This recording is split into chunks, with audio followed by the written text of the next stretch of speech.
आपणकर जदि वृष राशि होइथाए तेबे एही भिडियोटी को थरे मात्र शेष पर्यंत देखंतु। आपणकर व्यस्तबहुल समय मध्यरु आपण 10 मिनिट समय आपण निज पई दियंतु एवं निजर भविष्यत विषय रे जानंतु।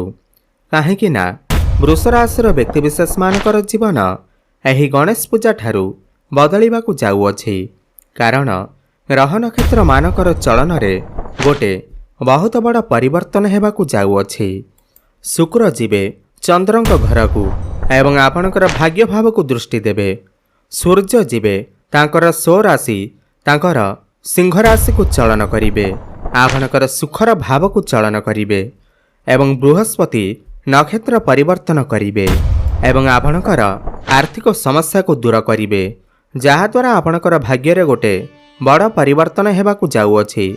एहा सहित मंगल मध्य राशि परिवर्तन करिवे, जहा द्वारा आपणकर जीवन रे चलिथिबा समस्त दुख कष्ट एवं समस्यार अंत हेबाकू जाउअछि एवं पुणी थरे खुशी फेरिबाकू जाउअछि। बुध शुक्र एवं सूर्य राशि परिवर्तन करिवे। एहा सहित गुरु नक्षत्र परिवर्तन करिवे। शनि वक्र चलन करुछंती, जहा द्वारा आपणकर जीवन रे एही गणेश पूजा ठारू किछि बड़ हेबाकू जाउअछि। आपणक जीवन रे चलिथिबा समस्त दुख कष्टर अंत हेबाकू जाउअछि। एही गणेश पूजा ठारू पुनर्बार आपणकर जीवन रे खुशी फेरिबाकू जाउअछि।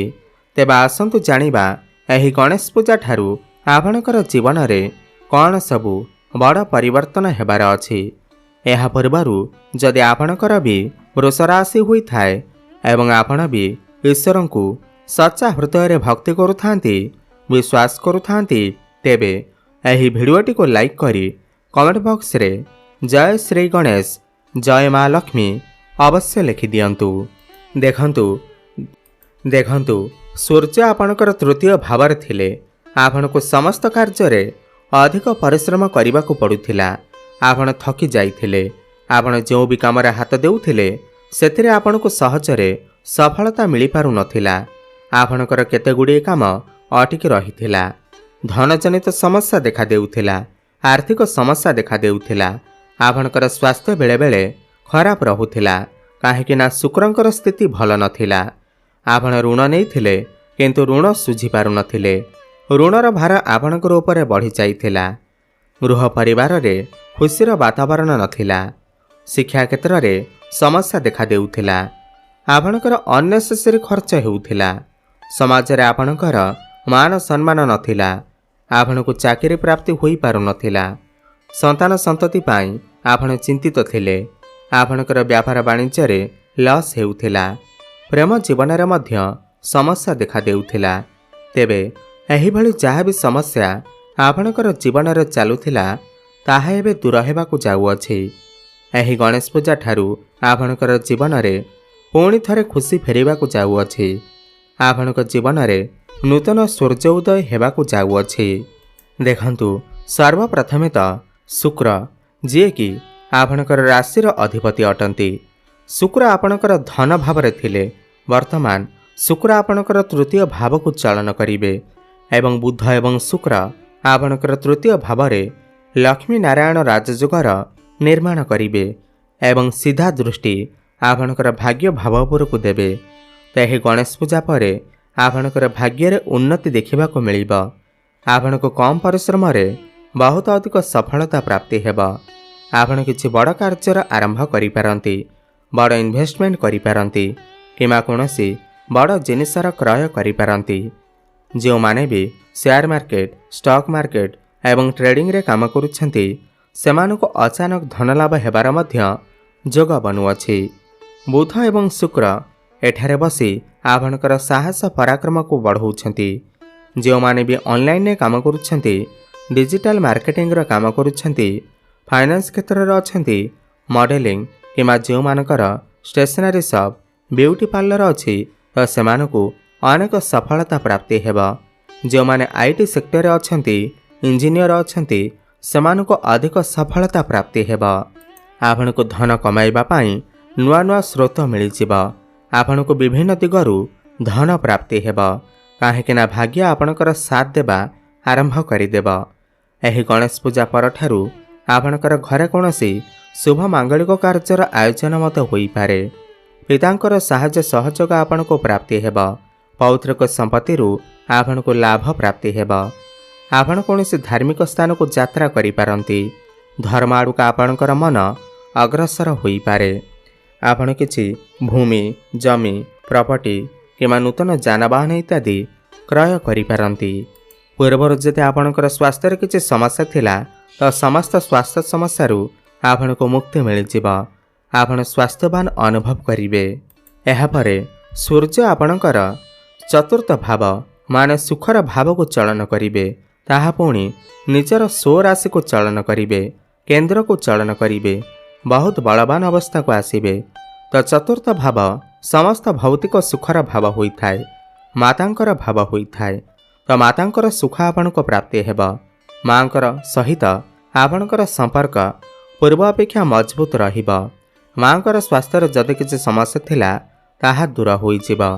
ଆପଣଙ୍କୁ ସମସ୍ତ ଭୌତିକ ସୁଖର ପ୍ରାପ୍ତି ହେବ। ସୂର୍ଯ୍ୟ ଏଠାରେ ବସି ଆପଣଙ୍କର ଦଶମ ଭାବକୁ ଦୃଷ୍ଟି ଦେବେ, ଯାହାକି ଆପଣଙ୍କ ପାଇଁ ଉତ୍ତମ ସାବ୍ୟସ୍ତ ହେବ। ଯେଉଁମାନେ ବେରୋଜଗାରୀ ଅଛନ୍ତି, ଯେଉଁମାନଙ୍କ ପାଖରେ କୌଣସି ବି ଚାକିରି ବାକିରି ନାହିଁ, ତ ସେମାନଙ୍କୁ ନୂତନ ଚାକିରି ପ୍ରାପ୍ତି ହୋଇପାରେ। ଆପଣ ଚେଷ୍ଟା ଜାରି ରଖନ୍ତୁ। ସମସ୍ତ ଇଣ୍ଟରଭ୍ୟୁରେ ଆପଣଙ୍କୁ ସଫଳତା ପ୍ରାପ୍ତି ହେବ।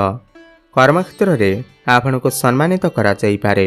ଯେଉଁମାନେ ପୂର୍ବରୁ ଚାକିରି କରିଛନ୍ତି ସେମାନଙ୍କର ପ୍ରମୋଶନ ହୋଇପାରେ। କୌଣସି MNC କମ୍ପାନୀରେ ଜବ୍ ଅଫର ମଧ୍ୟ ଆସିପାରେ। ଉପର ଅଫିସରଙ୍କର ସପୋର୍ଟ ଆପଣଙ୍କୁ ପ୍ରାପ୍ତି ହେବ। ଆପଣ ନିଜେ ଦେଖିବେ ପୂର୍ବ ଅପେକ୍ଷା ଆପଣ ଆପଣଙ୍କର କର୍ମକ୍ଷେତ୍ରରେ ବହୁତ ଅଧିକ ଗ୍ରୋଥ୍ କରୁଛନ୍ତି। ଆପଣଙ୍କ ପାଖକୁ ନୂଆ ନୂଆ କାମ ଆସିବ।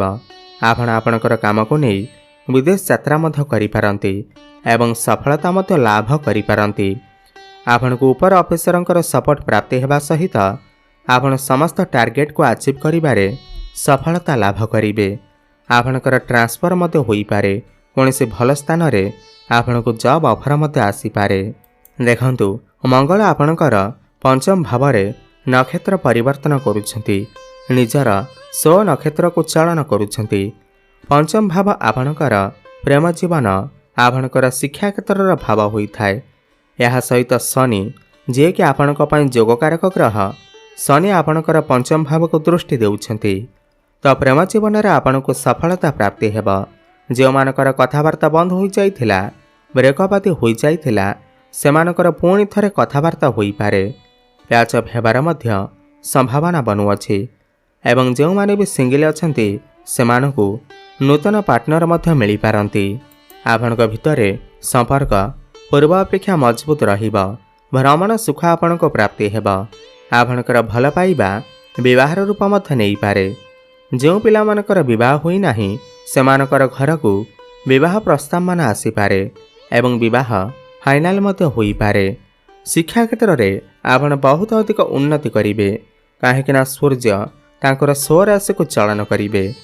ଆପଣଙ୍କର ଯଦି କିଛି ଏକ୍ଜାମ ଅଛି ଏହି ଗଣେଶ ପୂଜା ପରେ, ତେବେ ସେଥିରେ ଆପଣ ନିଶ୍ଚିନ୍ତ ଭାବରେ ଉତ୍ତୀର୍ଣ୍ଣ କରିବେ।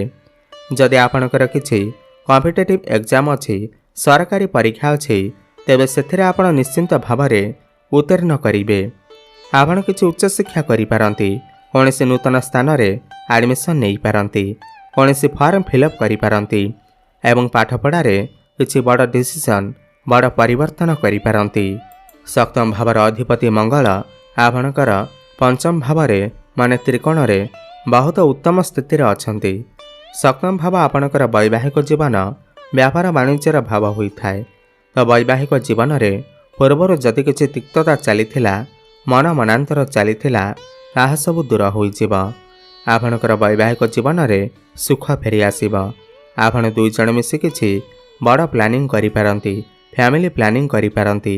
ଯେଉଁ ଦମ୍ପତିମାନେ ସନ୍ତାନର ଆଶା ରଖିଥିଲେ, ସନ୍ତାନର କାମନା କରୁଥିଲେ, ସେମାନଙ୍କୁ ସନ୍ତାନ ସୁଖ ମଧ୍ୟ ପ୍ରାପ୍ତି ହୋଇପାରେ। ଆପଣ ଚେଷ୍ଟା ଜାରି ରଖନ୍ତୁ। ଆପଣଙ୍କର ଘରକୁ ନୂତନ ଅତିଥି ଆସିପାରନ୍ତି। ସପ୍ତମ ଭାବ ବ୍ୟାପାର ବାଣିଜ୍ୟର ଭାବ ହୋଇଥାଏ, ଡେଲି ଇନକମ୍ର ଭାବ ହୋଇଥାଏ। ତ ଏହି ଗଣେଶ ପୂଜା ପରେ ଆପଣଙ୍କର ଡେଲି ଇନକମ୍ରେ ବୃଦ୍ଧି ଦେଖିବାକୁ ମିଳିବ। ଆପଣ କିଛି ନୂତନ ବ୍ୟାପାର ଆରମ୍ଭ କରିପାରନ୍ତି। ଆପଣ ଯଦି ବ୍ୟାପାର କରୁଛନ୍ତି, ପୂର୍ବ ଅପେକ୍ଷା ଆପଣ ନିଜେ ଦେଖିବେ आपणकर व्यापार वाणिज्य उन्नति हेबाकु लागिब, ग्रोथ हेबाकु लागिब। आपण पैसा किछि संचय करिवे। व्यय अपेक्षा आपणकर आय अधिक रहिब। आपणकर बैंक बैलेंस बढ़िब। आपण पार्टनरशिप रे किछि व्यापार वाणिज्य आरंभ करि पारंती, जहा भविष्य रे आपणकु लाभ प्रदान करिब। शनि आपणकर एकादश भाव रे लाभ भाव रे बहुत बलवान अवस्था अछंती, बक्री अवस्था अछंती। एकादश भाव आपणकर इच्छा पूर्तिर भाव होइथाय, लाभर भाव होइथाय। चारि दिगरु आपणको लाभ ही लाभ प्राप्ति हेब। आपणकर कोनोसी गोटे बड़ इच्छा निश्चिंत भाव में पूर्ण होई पारे। बड़ भाई भौणीकर सपोर्ट मध्य आपणको प्राप्ति हेब। तो मोटामोटी देखिबाकू गले एही गणेश पूजा पर वृष राशिर व्यक्तिविशेष माने समस्त क्षेत्र में उन्नति करने जाउछंती। ताहा भाग्य क्षेत्र में हेउ, शिक्षा क्षेत्र में हेउ, कर्म क्षेत्र, व्यापार वाणिज्य क्षेत्र में हेउ, समस्त क्षेत्र में उन्नति करने जाउछंती। अधिक शुभफल प्राप्ति करने पाई आपण प्रत्येक दिन माँ लक्ष्मीकर आराधना करंतु।